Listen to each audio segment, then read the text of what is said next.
Untuk materi yang kedua sudah saya upload di virtual class. Anda bisa coba, Anda bisa buka. Itu isinya PDF dari temuan kedua ya. Saya share sebentar.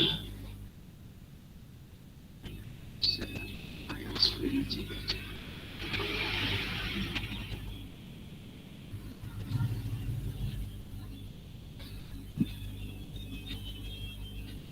Sudah kelihatan screen saya?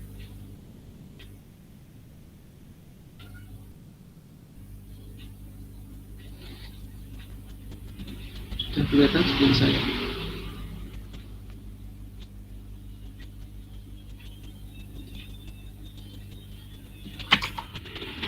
Bapak. Oke, Pak. Ya, saya mulai saja.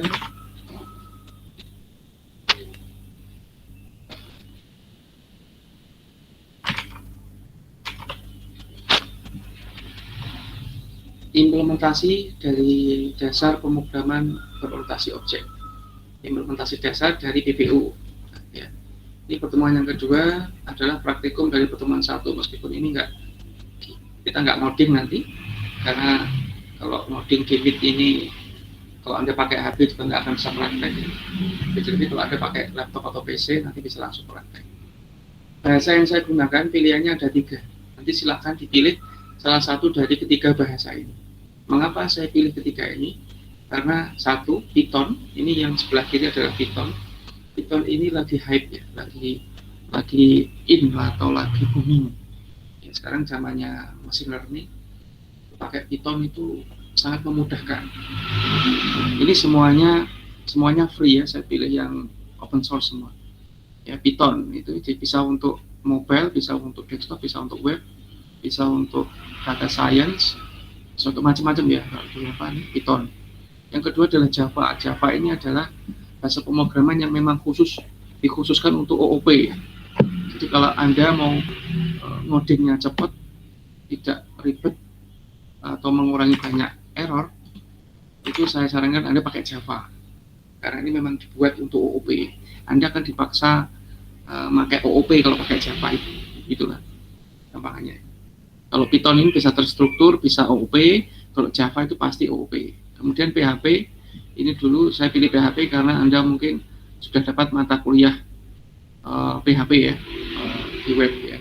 Itu mungkin masih terstruktur, kita bisa bawa PHP-nya ke OOP. Jadi itu saya hanya kasih opsi 3 ini. Ya, untuk C++ saya nggak pakai karena sudah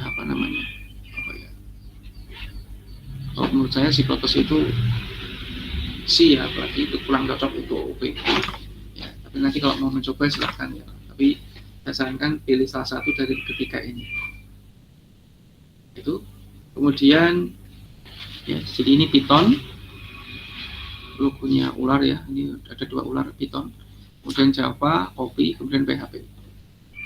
Kemudian tools praktikumnya nanti sebenarnya opsional. Anda mau pakai tools apa, Anda bisa pakai tools yang Anda install di laptop Anda masing-masing atau di PC Anda, atau bisa install yang saran saya ini. Yang pertama adalah NetBeans. NetBeans ini open source semua ya, open source semua. NetBeans itu bisa untuk C++ di sini, C bisa, PHP bisa, Java memang untuk Java. Jadi saya ajukan satu software untuk beberapa bahasa pemrograman ya. Nah ini NetBeans bisa ini, NetBeans bisa Java, Python pun bisa ya di NetBeans ini. Ya ukurannya memang agak besar. Nanti untuk link downloadnya sudah saya kasih di virtual class. Link download untuk NetBeans ya. Nanti bukan NetBeans download itu bukan ya, tapi JDK NetBeans bundle. Nah itu nanti Anda akan dibawa ke NetBeans yang sudah terbundle atau terpaket dengan JDK. JDK itu Java Development Kit ya. Nanti Anda kalau bingung silahkan cari di internet JDK itu apa. Intinya untuk Anda biar bisa mau dipakai Java, ada JDK-nya lah gitu. Ini pakai NetBeans 8.2. Kalau yang NetBeans tanpa JDK itu sudah NetBeans berapa ya? 11 atau 12 ya, yang baru. Kalaupun Anda mau install yang baru silahkan. Jadi nanti install JDK-nya sendiri. JDK, nah, tapi kalau yang ini sudah banded ya, Anda tidak perlu repot ya. Yang kedua adalah Visual Studio Code. Ini salah satu tools yang juga untuk berbagai macam bahasa pemrograman. Ini ada Python, ada HTML, ada Vue.js, JavaScript, dan macam-macam di sini. Java juga bisa, terus PHP apalagi ya. Jadi silahkan pilih dari salah satu dua ini. Cuma kalau saran saya, Anda mau ke OOP asli ya pakai Java. Ya, nanti saya tunjukkan mengapa saya kok milih Java ya. Karena memang ini aslinya ya, di samping juga yang lain gitu ya.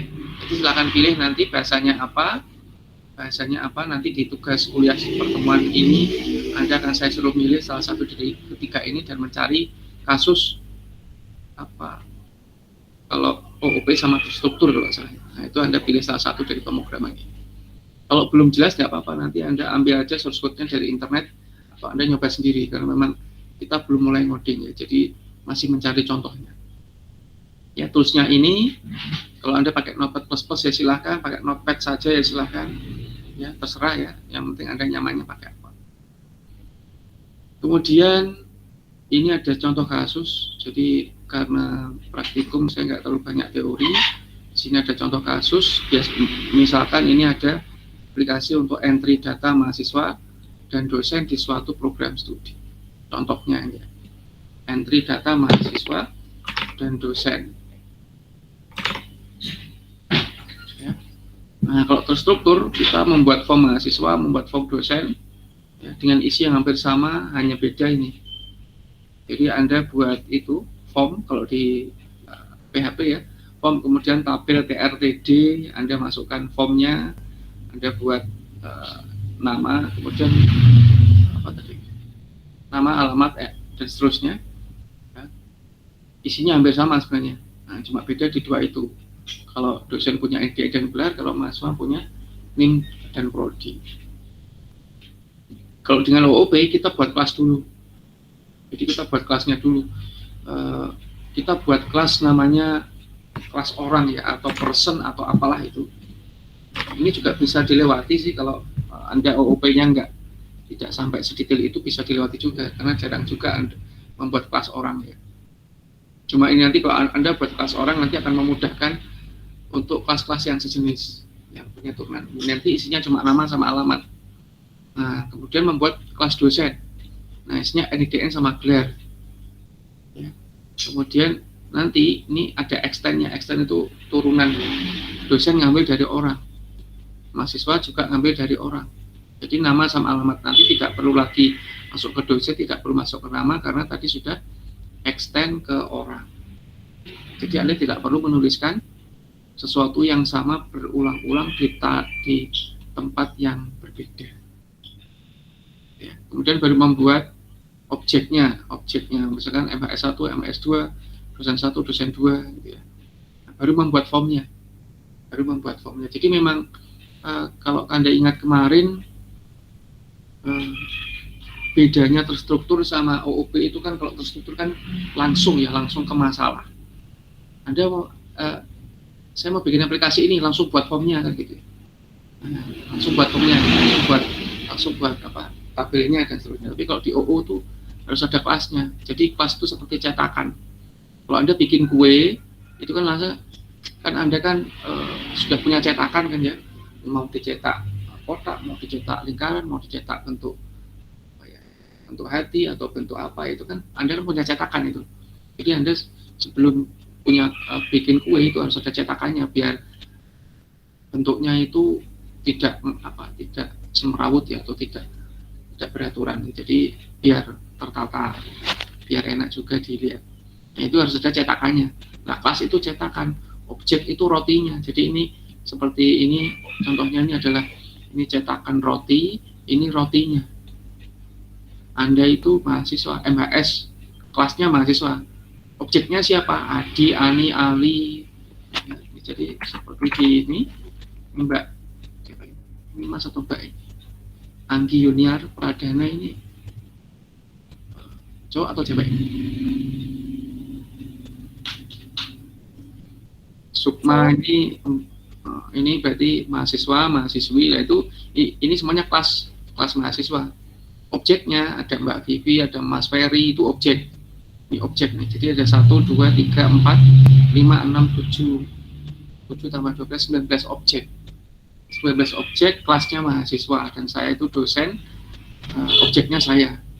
Jadi satu kelas, satu objek itu saya. Kalau Anda itu satu kelas mahasiswa, objeknya ada 19 objek.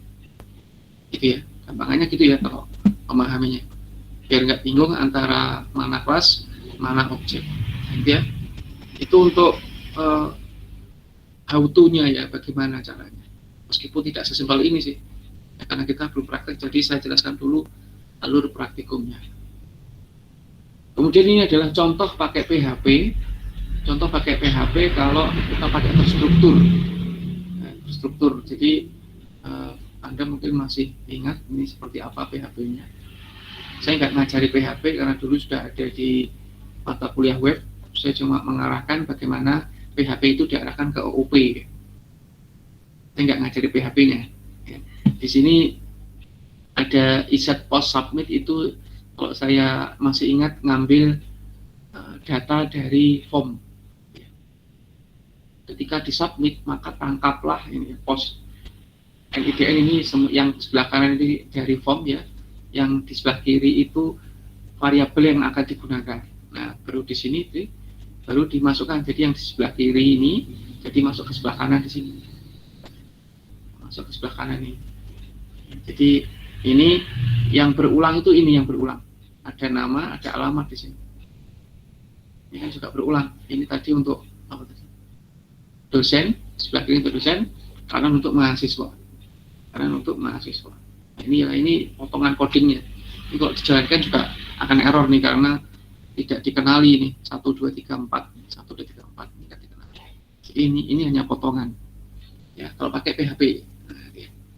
Nah, kalau OOP, kalau pakai OOP kita bikin kelasnya dulu ya. Tadi seperti yang saya sampaikan di slide sebelumnya, kita bikin kelas. Ini pakai PHP juga ya. Ini OOP pakai PHP. Kalau ini tadi nggak pakai PHP, nggak pakai OOP ya. Pakai OOP. Contoh potongan kodenya. Nah seperti ini nanti.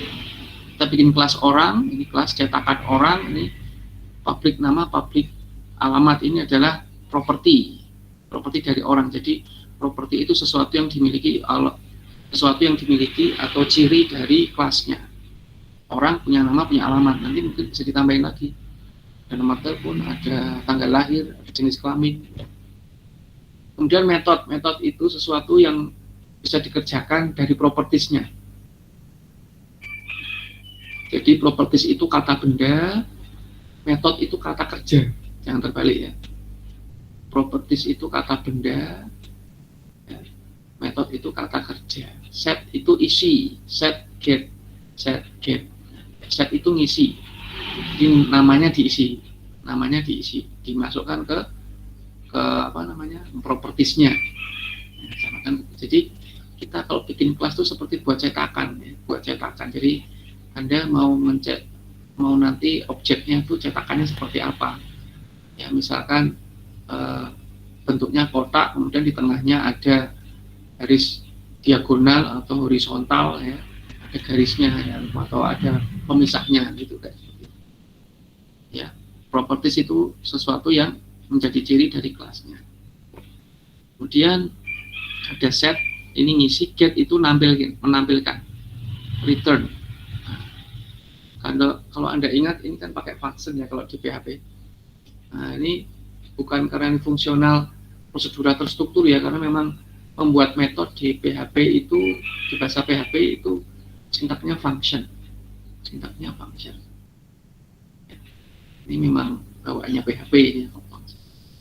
Nah, ini ada 4 metode, 1, 2, 3, 4. Jadi dulu waktu saya menguji kakak kelas Anda yang sudah lulus itu, saya tanya, Ini nama kelasnya apa? Kelasnya orang Pak, ada berapa properties? Nama alamat Pak, ada 2. Ada berapa metode? Nah itu pun kadang juga ada yang keliru. Ya, menyebut metode itu properties, menyebut kelas itu objek dan macam-macam. Karena memang dari awal tidak paham. Nah, ini kelas orang. Kemudian berikutnya kita buat kelas dosen. Ini kelas dosen. Ya, saya bisa lihat pointer saya yang saya gerak-gerakkan ini. Ini kelas dosen, ngambil dari orang, extend orang. Kelas dosen hasil, extend itu hasil perluasan ya. Kelas dosen perluasan dari orang. Jadi kalau Anda ingat dulu OOP-nya Bu Erna atau Pak siapa ya, tentang Ansibu, itu kelas itu bisa diturunkan. Jadi induk ke anak, ini kelas induknya, ini kelas anaknya. Jadi kelas induknya itu orang, kelas anaknya ada 2, dosen sama mahasiswa. Kalau Anda perhatikan ini semua extend ke orang.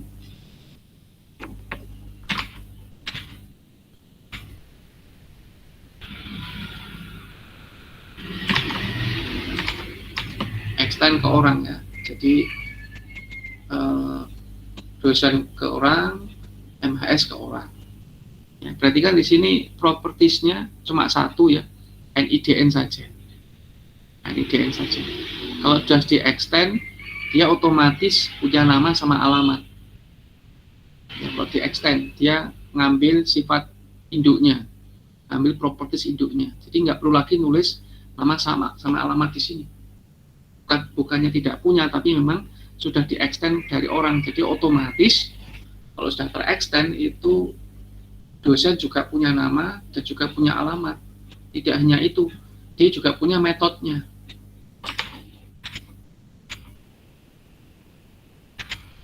Dia juga punya metodenya. Jadi yang ada di orang ini itu semua dibawa oleh dosen sebenarnya. Cuma tidak ditambahkan di sini karena sudah di extend. Jadi irit coding. Ya, irit coding. Jadi kalau coding yang irit berarti apa? Kemungkinan kita salah ngetiknya kan lebih kecil. Di sini yang tidak ada di orang itu NIDN, berarti dibuat yang tidak ada di orang. Dibuat di sini. Set NIDN, ini set itu ngisi NIDN-nya, get itu nampilkan. Ya kayak sama ini. Cuma yang di set sama get itu beda. Kalau ini nama alamat yang di orang, kalau yang di dosen itu NIDN, nomor induk dosen langsung.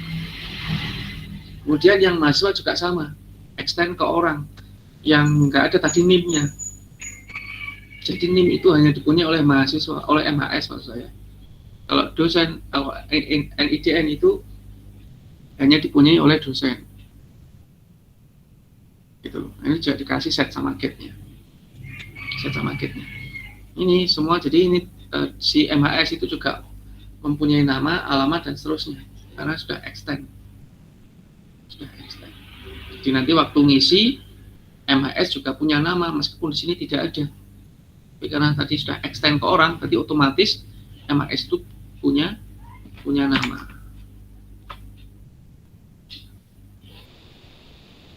Ya silahkan, ada yang Mas Dito. Mau tanya apa Mas Dito? Halo? Halo? Mas Dito? Berarti raise hand ya? Kalau saya anggap tidak ada, saya lanjutkan. Setelah membuat kelas, baru membuat objeknya. Ya memang agak lebih panjang ya prosesnya, tapi nanti di belakang baru terasa. Nah ini dosen 1 itu objek, new dosen itu membuat objek baru dari kelas dosen. Membuat objek baru dari kelas dosen. Diisi Adi, Jalan Mawar sama 01. Ini dosen ya. Jadi yang diisi bukan orangnya, tapi hasil ekstenannya. Nah, ini baru ditampilin di sini Eko. Ini cara nampilannya, cara menampilkannya gini. Si MHS juga gini, si MHS. New MHS, kemudian set diisi, kemudian get ditampilin. Di Eko ya kalau di PHP. Nah seperti ini. Ini cara gampangnya. Nah ini apa namanya? Memang Saya nggak, kalau untuk yang pertemuan ini saya nggak nuntut Anda ngoding. Saya minta Anda mencari aja di internet ataupun di tutorial. Ya, syukur-syukur kalau bisa memahami sedikit-sedikit. Nanti untuk dasar ke praktikumnya. Kemudian sumber praktikumnya saya ambil dari tiga sumber dan 3 YouTube channel. Ya, bukan channel saya ini. Jadi yang pertama adalah W3 School. Ini kalau Anda dulu senang ngoding harusnya sudah tahu nih web ini. Ini ada macam-macam, ada PHP dan juga ada Java dan yang lain juga. Java tutorial juga saya ambil dari sini. Ini yang webnya ya. Kalau yang YouTube-nya ini dari yang kemarin, Mas Andika Galih dari Unpas.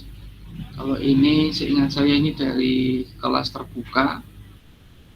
Ini kelas terbuka ini, iya ya, kelas terbuka ini. Nanti bisa Anda buka channelnya.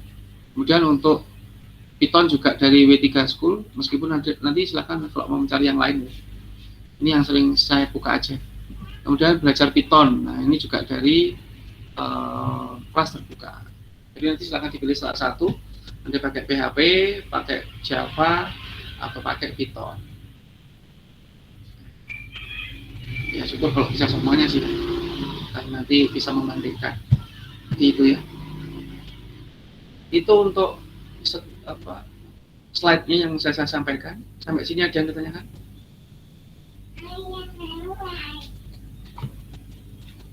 Ada yang ditanyakan? Belum, Pak. Sudah presensi tadi? Sudah, Pak. Sudah, Pak.